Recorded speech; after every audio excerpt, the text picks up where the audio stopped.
Hello everyone. Today the task before us is to clean and refill our fountain pen. So this is the Montblanc 221. It's a piston filler, and I presently have the piston cap pulled out, which would make the piston rod go all the way down. So basically to empty it. Just a small a tip for when you're using and finishing off your ink in your piston filler. So this particular pen happens to have a ink window. So using that, I can often tell when my ink's getting low, but also I can tell because of how the pen begins to perform. So the ink just starts not being as wet as it usually is, things like that. We can tell when we're adjusted to our individual pens. So when that happens, a nice tip would be to slowly start. So normally this would be closed all the way, right? Like that. So when you notice that the ink is very low and you're almost out of ink, slowly while you're watching the feed, open the piston, which starts to move the piston down.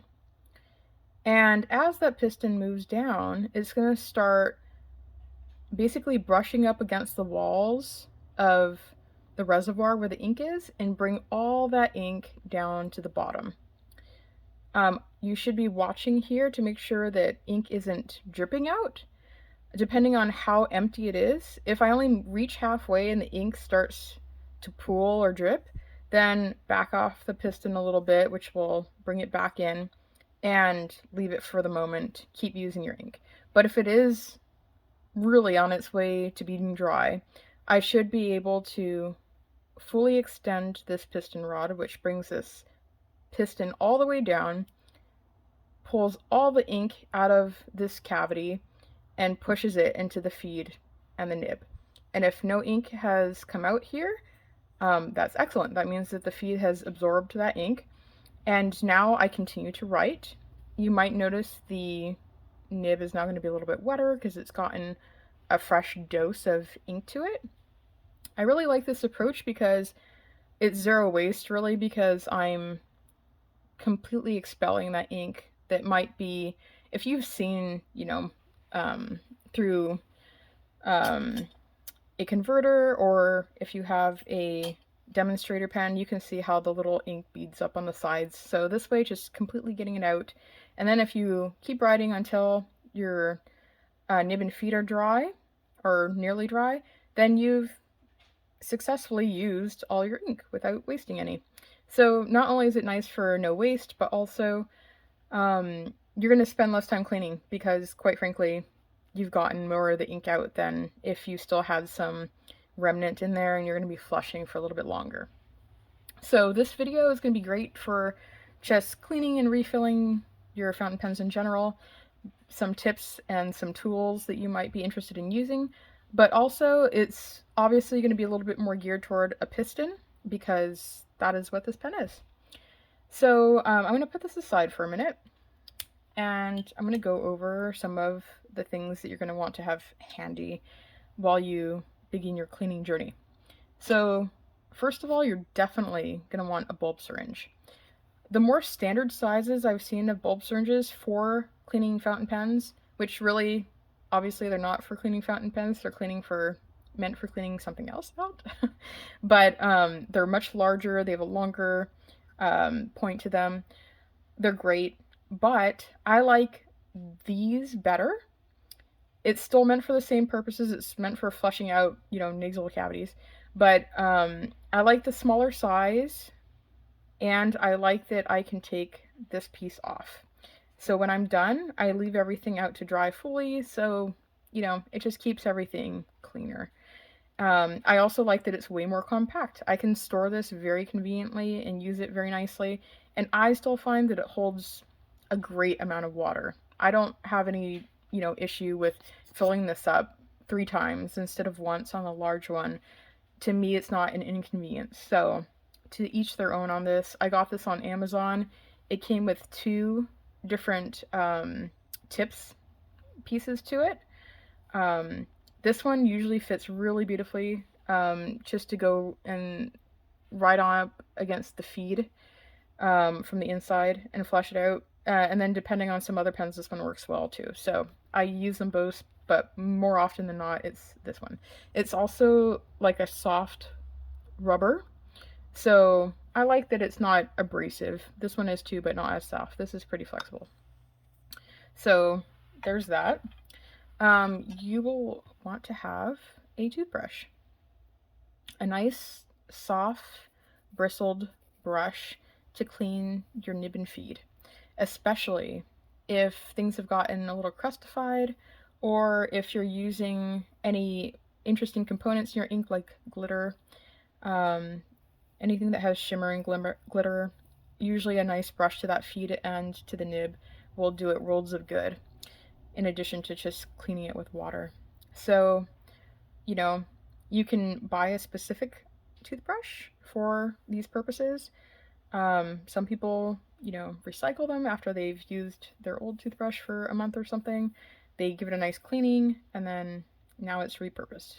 So whatever you feel comfortable with, but you do want to make sure it's clean and no remnants from its past life if it has one. And again, you want to make sure it's soft bristled toothbrush so that you don't do any damage to your instruments. This is like a floss tip, which is super soft, so I really like that, and that's what I would recommend. Next, the various instruments that you can use as syringes to fill your pen if you choose to go that route. So you can dip, your pen nib straight into the ink, operate the piston, draw that ink up, and then wipe off your nib, and you're good to go. That's definitely one option. I often like to use syringes to refill my pens, if that's an option. It's not on all pens, but if it is, I find it a little bit more controlled and clean personally. I think I just don't like getting my nibs dirty. That's the thing, is I don't like dipping it and having to wipe it and all that. So I find this a little bit more controlled. The other reason I like to use syringes is because often I don't actually put a full fill on my fountain pens. I like to be able to swap out inks maybe every month or less. So some of the pens just hold a lot of ink, especially if it is, has a piston to operate it, then it's going to hold several mil. So I do a rotation of pens in my writing, and I like trying different inks. In fact, more often than not, I do get sample vials. My collection of sample inks is far more than the collection of ink bottles that I have. So that's something to consider also if you do like trying out lots of different types of inks and you like rotating and just exploring at a lower cost or not having to commit to the volume of a full-size ink vessel and the storage it takes, then samples are great. So back to these syringes. My favorite are these spring-loaded ones. It's so fast, it's so easy to clean everything out. I actually got this in a set on Amazon also. They're nice. They're not great. What I don't like about these is they have this spring inside of them that goes back and forth, and it only allows me to put the piston down so far, so there it stops. I find that annoying and unnecessary.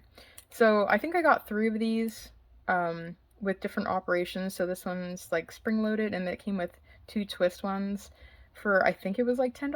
So for the value, they're good, but if I was to buy them again, I wouldn't. I think I've found something that I prefer over that, and that would be buying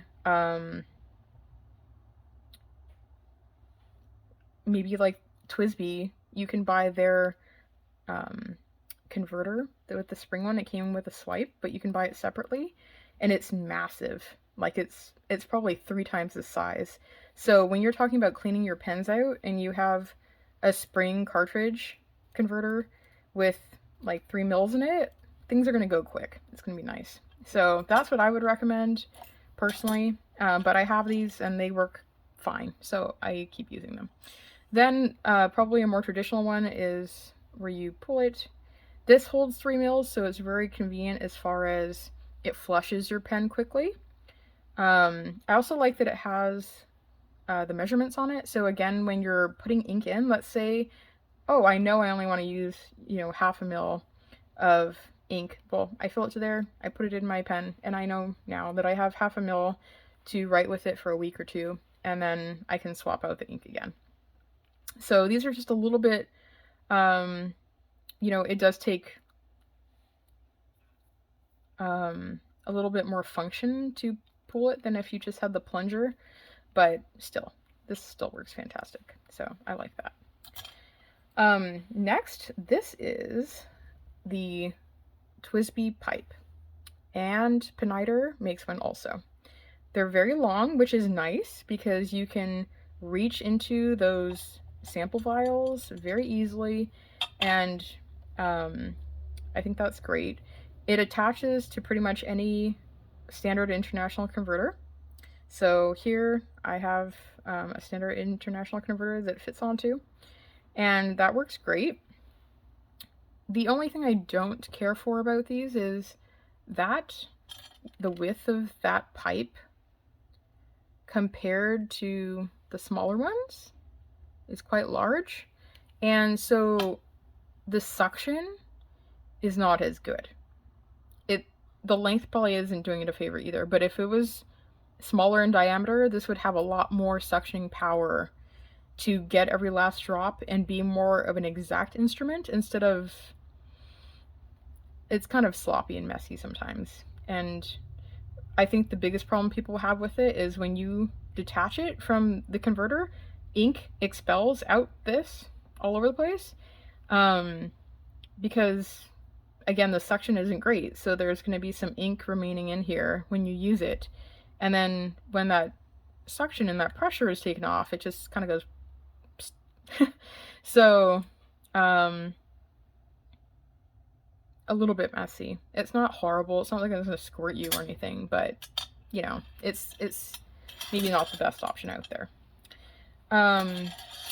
Then a note when you're using sample vials. These are the two general sizes they come in, and also like the Ferris wheel press chargers, that's sample vial sized, I'd say for sure. When you use these, I think again they're fantastic, but they're very easy to have incidents with that you'd prefer to not experience.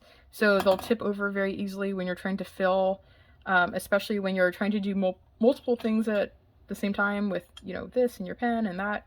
So I would strongly recommend that when you're using these ink vials to ink up your pens, that you consider using something to stabilize them so that while you're inking them up, they stay where they're supposed to be and they have some weight to them, so you can't just knock them over by accident.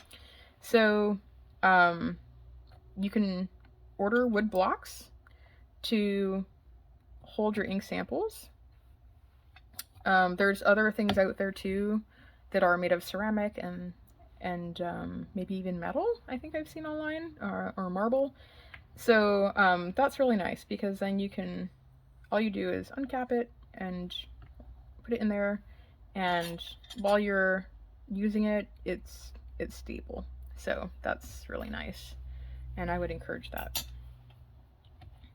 I'm going to be filling out of a bottle of ink today, so I'm not going to be using these for demonstration today, but I thought that'd be a nice suggestion for a future endeavor.